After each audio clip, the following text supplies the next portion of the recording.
One of the stories the other day was that the Calllisto Protocol is not going to be released in Japan. There's a whole big thing about some of the stuff in this game and the fact that Japan just doesn't allow content like this.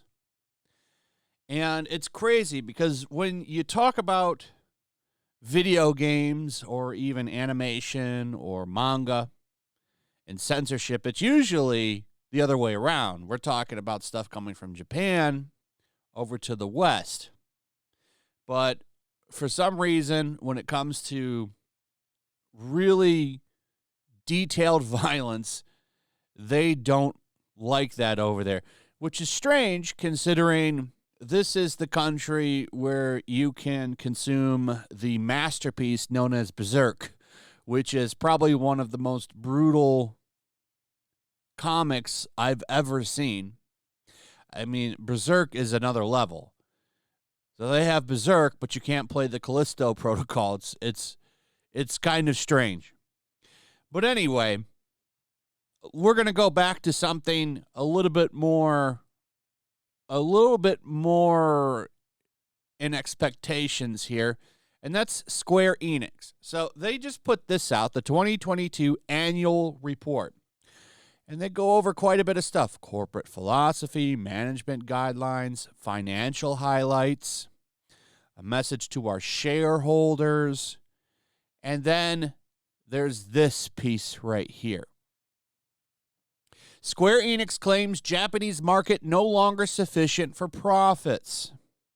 Now, this is a problem. This is back to Western censorship because there's a lot of weird Western censorship, like type A and B for body, which is just male, female, but they've changed it for weirdos on Twitter who probably are going to pirate this game anyway.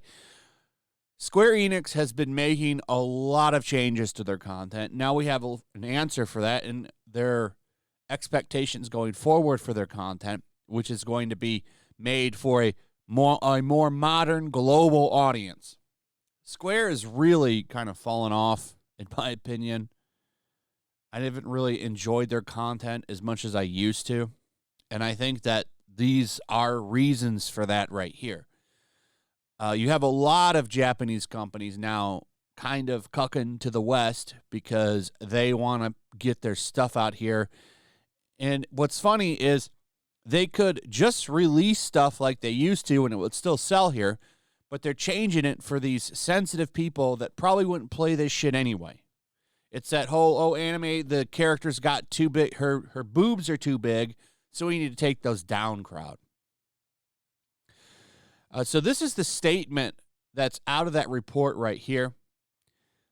And it kind of speaks for itself. Achieving major growth in the game industry is difficult now for companies that compete primarily in the Japanese market, given its graying demographics. As such, it is critical for our business that we produce hit titles that speak to the global market, which offers greater scale in terms of both customers and sales volumes. Furthermore, game development efforts are becoming more sizable and sophisticated as the result of technological advances in the devices on which they are played, such as consoles or smartphones. The investment required to develop game titles is therefore an order of magnitude greater than in the past.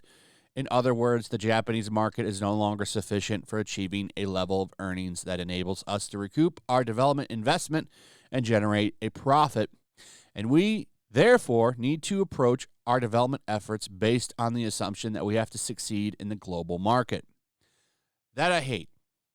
And I hate this because one of the more enjoyable things about Japanese games is that they bring in the Japanese culture, whether they're trying to or not. It's just unavoidable. It's unavoidable because the people that create the games are, living in that culture. And it makes them fun. It makes them different from the Western market games. I don't want to play games from Square Enix that try to grab a global audience. Because when you say you're trying to grab a global audience, to me that means censorship. Anything truly controversial will be toned down. A really great example of this is Tifa from Final Fantasy VII. They've very noticeably chained her breasts in the games that they've had. They've put like 5 sports bras in her for Final Fantasy VII Remake. And it's like, it doesn't need to be this way. So, this is all about making women less sexy.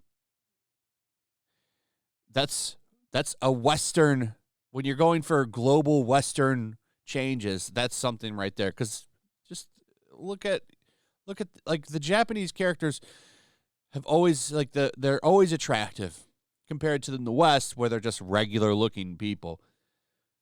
It's just stuff that was nice about Japanese video games. Another change is how easily accessible information on games has become for our customers. We find ourselves in a world where social media spreads information instantaneously, enabling customers the world over to simultaneously obtain the same information on games through a variety of different devices and outlets. For our group to better focus on developing titles for this global market, in this changing environment, we need to concentrate on limited resources on the development of strong, robust titles. We need to enhance our presence in the global market by quickly establishing our organizational structure that enables us to constantly roll out high-quality content produced through selective and focused resource allocation, which requires the revamping of our title and studio portfolio. So, there you have it. This is a concern that I've had for stuff coming out of Japan for a long time, notably with anime and manga. As anime and manga get more popular, the problem is that they start thinking about putting stuff out that's going to appeal to everyone, and it's going to end up appealing to no one. That's kind of the problem.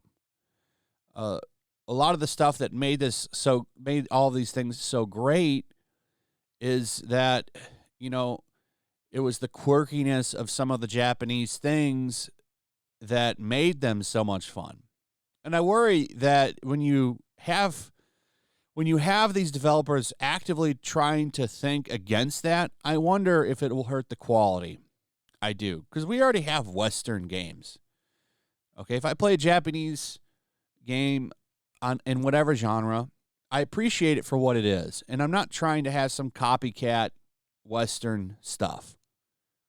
And I'm not a fan of Western censorship either. You just can't tell you can't tell a story like you can here versus the East. Anyway, that's pretty much it. Let me know what you guys think. Are you concerned about this? Were you big Square Enix fans? Is this bad news for you? What do you think the future of the company is? Let me know in the comments below. Also, if you would, please like, subscribe, share the video. Make sure you're still subscribed. Hit that notification bell. Check out my Rumble and Locals, and I'll see you on the next one. Peace. Make sure to check out my Locals. There's a link in the description. It's a fun community that I'm trying to build over here. If you don't want to support me on YouTube, you can come over here. None of that money goes to YouTube. You also can just come over here for free. But if you are a supporter over here, I do plan on doing an extra live stream once a month and throwing links to the supporters so you can actually come on and have a supporter live stream with me. Also, it's a good place to catch all of my content. You don't have to worry about notifications like YouTube. They'll definitely work over here. So come check out my Locals.